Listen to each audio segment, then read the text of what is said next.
देख रहे हैं पब्लिक भारत वर्ष। अभी हम मुजफ्फरपुर सकरा विधानसभा में गन्नीपुर बेजा पंचायत में, यहाँ से सिटिंग मुखिया उम्मीदवार और आने वाले चुनाव के उम्मीदवार हुए हेमंती देवी जी, जिनके प्रतिनिधित्व कर रहे हैं रामनंदन राय जी, जिनसे हम रामनंदन प्रसाद जी, जिनसे हम बातचीत करेंगे और जानने की कोशिश करेंगे 5 सालों में किस तरीके से विकास रहा। पेशे से सामाजिक कार्यकर्ता भी है रामनंदन प्रसाद जी। लॉकडाउन में किस तरीके से काम रहा, कितनी समस्याओं का सामना करना पड़ा था, ये भी जानेंगे। साथ में आवागमन रास्ते की बात हो, नल जल योजना की बात हो, लोगों से मिलने, लोगों की कैसी प्रतिक्रिया आ रही है, रामनंदन प्रसाद जी से जानने की कोशिश करेंगे। सबसे पहले रामनंदन जी, चुनाव की तैयारी पे है और बहुत जल्द घोषणा होने वाला है और बहुत जल्द ही चुनाव हो जाएगा। जिस तरीके से ढीले हुए थे चुनाव, लेकिन अब बहुत काफ़ी टाइम नज़दीक आ चुका है, कैसी तैयारी चल रही है? जी, मेरा नाम रामनंदन प्रसाद हुआ। मैं गन्नीपुर बेजा पंचायत में मेरी पत्नी हेमंती कुमारी वर्तमान मुखिया है। और पिछले 2016 में जब चुनाव हुआ था तो उस समय मैं सामाजिक कार्यों से जुड़ा हुआ था। इसी वजह से पंचायत की जनता ने मुझे ऑफर दिया और उन्होंने मुझे भारी बहुमत से विजयी बनाया। इसके लिए हम अपनी ओर से सभी जनता को धन्यवाद देता हूं। और आगे की भी तैयारी अच्छी है और उम्मीद ही नहीं करते हैं, जनता का विश्वास रहा, भरोसा है, तो आगे भी उम्मीद है कि जनता हमें विजयी बनाएगी।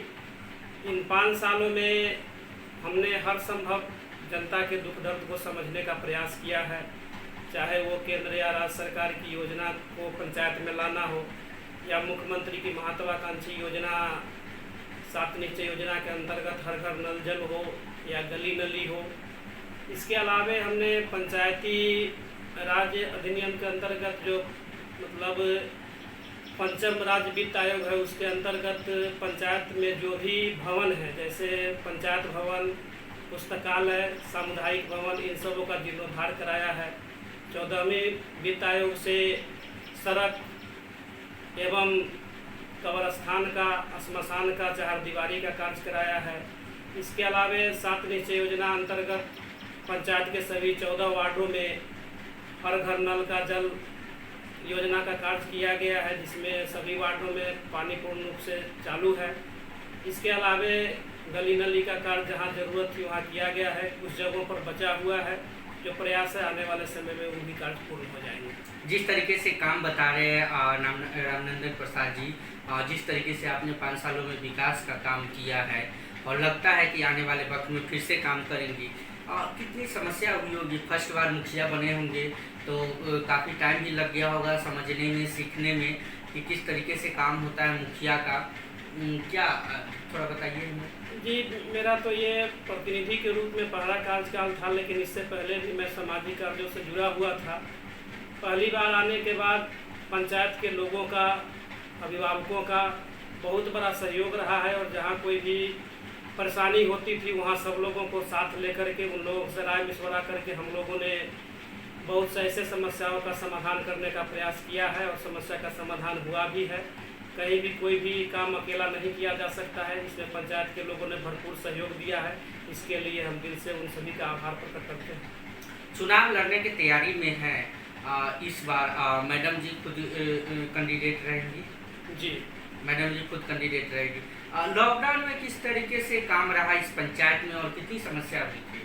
जी, लॉकडाउन में सबसे बड़ी समस्या तो जिस समय प्रवासी लोगों का आना पंचायत में शुरू हुआ था, उस समय यहाँ के लोगों के साथ प्रवासी लोगों को भी एडजस्ट करने में सबसे बड़ी परेशानियों का सामना करना पड़ा था, क्योंकि इस तरह का माहौल बन गया था कि कभी लोग जो बाहर से आते थे, यहाँ के जो लोग थे, उनको कहते थे कि पंचायत में नहीं आना है। लेकिन उनको समझाने बुझाने का हम लोगों ने प्रयास किया कि इतना घबराने की भी ज़रूरत नहीं है।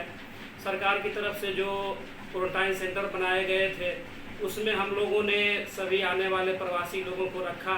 उसमें जो हम लोगों को सरकारी के अलावा निजी कोष से जो सहयोग करने की ज़रूरत जहाँ हुई है, सैनिटाइज कराना हो या हैंड सैनिटाइजर देना हो या साबुन मास्क देना हो, ये सभी का हम लोगों ने वहाँ पे वितरण कराया, लोगों को समझाया बुझाया अब क्वारंटाइन सेंटर में जो लोग प्रवासी आते थे उनका कहना होता था कि रेड जोन से हैं, कोई ग्रीन जोन से हैं, वहाँ भी परेशानियों का सामना करना पड़ता था।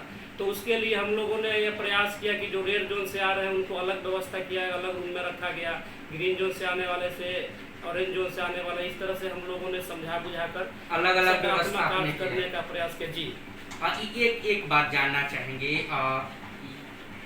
गन्नीपुर बेजा पंचायत से मुखिया आप है, 5 सालों में पंचायत को बहुत ही बारीकी तरीके से आपने देखा है, जाना है।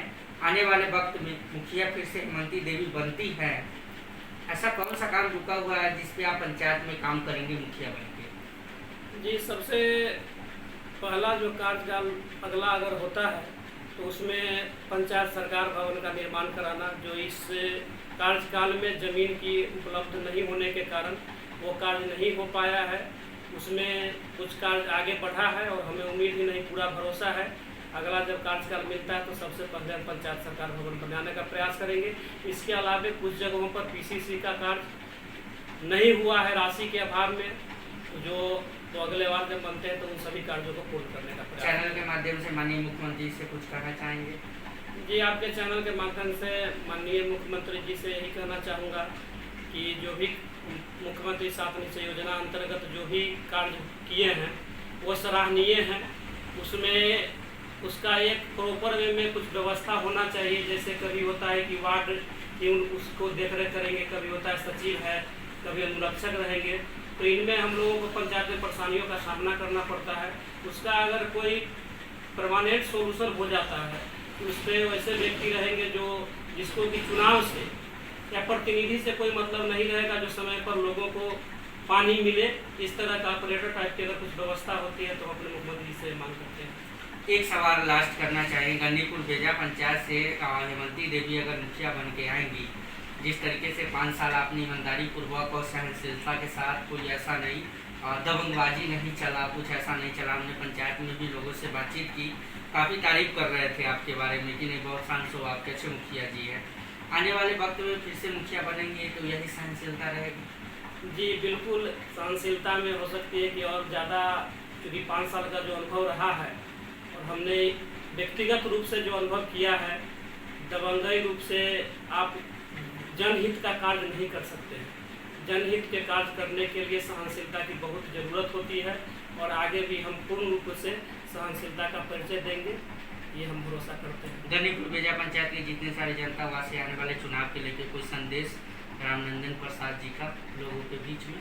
जी, अपनी पंचायत की सभी आदरणीय अभिभावक जनता को मैं ये कहना चाहता हूँ कि पिछली बार जिस तरह से भारी बहुमत से उन्होंने विजयी बनाया था, इस बार भी मौका दे।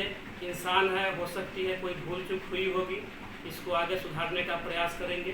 कुछ कार्य अधूरा है उसको निश्चित रूप से पूरा करने का हर संभव प्रयास करेंगे। यही उम्मीद और आशा के साथ मैं अपनी जनता को 5 साल में उन्होंने जो सहयोग किया है इसके लिए अपनी ओर से हम दिल से आभार प्रकट करते हैं। दिल से आभार प्रकट करते हैं रामनंदन प्रसाद जी से हम बातचीत कर रहे थे, गन्नीपुर बेजा पंचायत से मुखिया उम्मीदवार। अब देखते आने वाले वक्त में हेमंती देवी अगर फिर से मुखिया बन के आएंगी, पंचायत में जो कार्य रुका हुआ है और जिस तरीके से इन्होंने अपना बयान दिया है, सफाई तरीके से जिस तरीके से इन्होंने काम किया है 5 सालों में, विकास के राह पे चले और विकास का काम किया, आने वाले वक्त में कितना विकास होगा ये वक्त बताएगा। कैमरामैन रवि के साथ मैं राजीव।